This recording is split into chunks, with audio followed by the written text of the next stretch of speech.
Алыскы 1958 жылы 30 декабрда Фрунзе телестудиясы азыркы КТРКнын эң алгачкы эфири чыккан. Ошол кезде эң биринчи диктор Сайнаке Жумушалиева болгон. Андан соң телевидение көптөгөн дикторлорду тарбиялап, алар элдин сүймөнчүлүгүнө ээ болуп, кыргыз элинин жүзү болуп келишкен. Мына ошол 50-60 жылдары көгүлтүр экрандын жылдыздарына таасирленип, мен ушундай диктор болсом деп кыялданган жаштардын калың тобу пайда болду. Алардын арасында Ысык көлдүн Темир айылында 5-класста окуп жүргөн 5 көкүл жаш секелек кыз дагы бар. Жаштын тилегин берет демекчи, диктор болом деген кыз окуучулук, андан кийин студенттик кезде эле өзүнүн алып баруучулук дилгирлигин, зиректигин көрсөтүп, натыйжада кыргыздын белгилүү диктору, ошондой эле телевидениянын ханышасы аталды.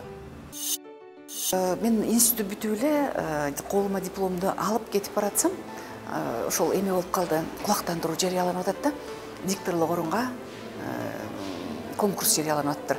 Анан мен радиодон дикторлук конкурска кабыл алынып өткөм. Анан радио деген бул, мен азыр айтар элем, өтө чоң бул дикторлордун ошол өзүнүн калыптануусуна, ошол өзүнүн баягы диктор болуп баягы иштөө жөндөмүнө өтө чоң салым кошо турган ушу радио экен деп атам. Кандай нерсени окуп атам, ошого кандай окудум, кайра угузуп көрүп агайыбыз дагы ошону сен бул жерин туура эмес кылып атасың, же болбосо бул жерин абдан жакшы алып кеттиң, мына ушул нерсени дагы унутпасаң деген нерселерди карабайсыңарбы? Ошондо ошол Аблезим агайыбыз баардык нерсеге көз салып, ушунчалык бир маданияттуу, өзүнүн бир татынакай бир камкордугу менен өзүнө ушу жаш дикторлорду үйрөтүп, кабыл алып, анан ошолордун бир өнүгүп өсүп кетүүсүнө абдан жакшынакай шарттарды түзүп берчү да. Ал эми эмеде теледе болсо конкурска катышасың деп мени алып баратышат. Алып баратат, анан кийин мен айттым, эми чачыңды деген сен эми жасашың керек деди. Ал кезде чачым узун эле, анан калың дагы узун да чачым бар да. Эми ошону мен эми кандай кылып жасатышым керек эми? Анан тиги жерде айтышты, узун чачты көп жакшы жасашпайт экен. Сен бир чачтырачка барып эле жасатып алчы деп, менин бир подружкам бар эле, дос кызым. Ал кыз менден биринчи келип режиссер болуп иштеп калды. Анан жүрүшчү деп ошол режиссер кыз мени бир чачтырачка алып барды. Алып барды, анан чачың узун экен деп мени иши кылып бир 2-3 саат мени кармашты ошол жерде. Анан чачымды жасап чыгарса эле мен өзүм баягы күзгүдөн карап эле абдан жаман болдум. Себеби деген эми чоң чачты элестетип көрсөңөр, чөмөлөдөй эле болуп калыптыр башым. Анан жолдон уялып келатам. Эч ким көрбөсө экен дейм. Ал кезде эмне таксидагы троллейбуска түштүк, чач. Эми эңкейип кирип троллейбустан эңкейип чыгып дегендей. Анан кийин кирсе бардым. Барсам эле ал кезде Балташкаев иштеген башкы улуу режиссер агайыбыз бар эле. Ал агайыбыз ошол келе кой, көп кыздар бар экен. Алардын арасында мен да турам. Анан келе кой, ким кийинкиси дедир, мен деп эле барып отурдум да ошентсем ал эмеден через камерадан карап эле, балам, чачың болбой атат го. Мен бир чачтырачка бардым, ушинтип жасап коюшту деп, же сүйлөй албайм, уялып атам өзүм. Дейм эле чачымды. Ал башка бирөө эмес, өзүм көргөндөн уялып атам. Анан кийин ал Балташкаевич, балам, тартынба, жүрө кой деп, анан ичтип барып бир ал тиги биздин ошол телевидениянын гримерныйына алып барды дагы. Анан кийин чачтырачына айтты, бул кыздын чачын жакшынакай кылып, биздин камерага ылайыктап туруп, биздин эфирге ылайыктап туруп жасап бергиле деди. Анан тигил жерге барсам, чачымды не бир тарай алсачы, аябай баягы начос кылып салышыптыр да мындай. 1-2 саатта дегенде кайра жазып, 1-2 саатта дегенде баягыны кайра калыбына келтирип, анан кийин ошо чыгарды. Анан Балташкаевич, баракелде, мына эми өзүңө келбедиңби деп, анан ошондо конкурстан Кудай жалгап аяктан дагы өтүптүрмүн. Ошо биринчисинен да экинчисинен да ошентип өттүм. Анан биринчи эфирим болсо жаштардын редакциясында бир жакшы бир программа бар эле. Ошо программаны азыр Иса Токоев деген алдагы Москвада театральный окууну институтта бүтүп келген, алдагы бир алып баруучу болгондо бир экөөбүз анан кийин бир ошол программаны алып бардык. Жаштардын программасын. Ошондон анан баягы кандай туруш керек, эмне болуп туруш керек, мага баягы жат болгон жок да. Кадимкидей эле баягы атка камчы салдырбай эле Кудай жалгап баарын жакшы өтүп кеттим. Көрсө баягы бала кезден башталып ошо калыптанып отуруп, анан кийин баягы институтта окуп жүргөндөгүлөрдүн баардыгы тең өзүнчө мага тажрыйба топтоло бериптир да көрсө. Турмуштун ар кандай өкүнүчтүү, сүйүнүчтүү учурларына карабай кыргыз телевидениясына өмүрүнүн 35 жылын арнаган диктор Гүлшан Молдоева үчүн телевидение турмушунда кандай орунду ээлейт деген соолго ал төмөнкүчө жооп берди. Менин жашоомдо бул орчундуу орунду ээлейт. Өтө орчундуу орунду ээлейт. Себеби мен ушунчалык жүктү өз мойнума алгандан кийин мени миллиондогон көрүүчүлөр көрөт. Миллиондогон көрүүчүлөр көрөт. Мен ошо миллиондогон көрүүчүлөрдү мен сыйлашым керек. Өзүмдү бир жаман жагымды көрсөтпөгөнгө аракет кылышым керек. Мен жаман жагымды көрсөтпөйм эч качан деп ойлоймун. Ошон үчүн мени баягы Гүлшан Молдоева мындан 37 жыл мурда кандай болсо, ошондой бир жакшы сезимдер менен мени көрсө деп ойлойм да. Мен ар дайым айтамын. Эл кызматын аркалаган бул оңой эмес.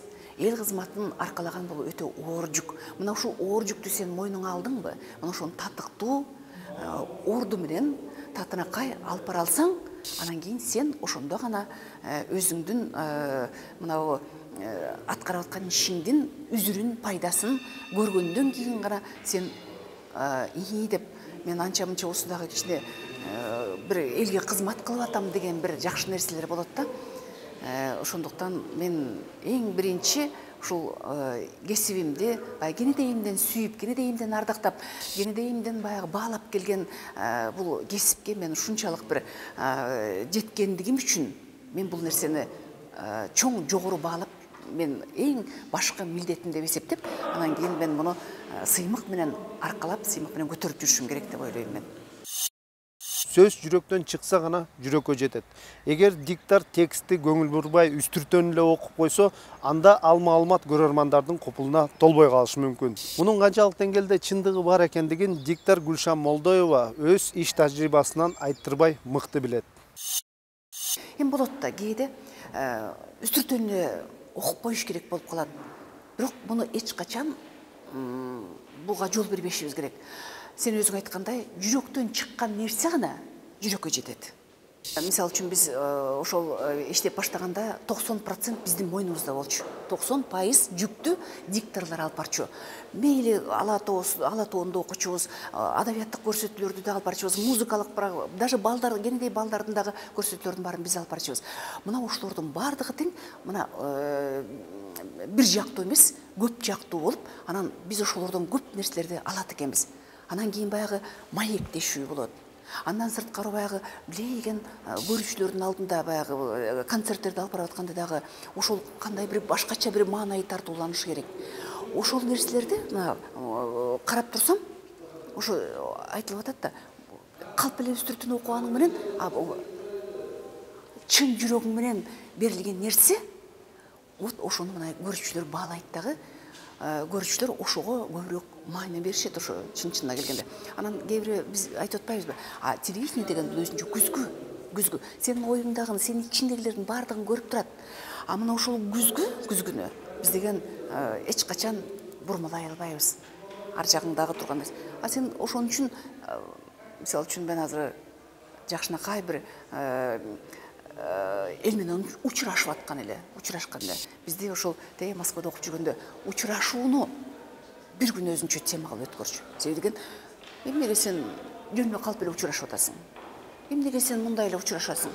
Сен мына бүт канча аудитория турат, канча эл, ошолордун баардыгын көзүңө элестетип алып туруп, анан сен учурашышың керек.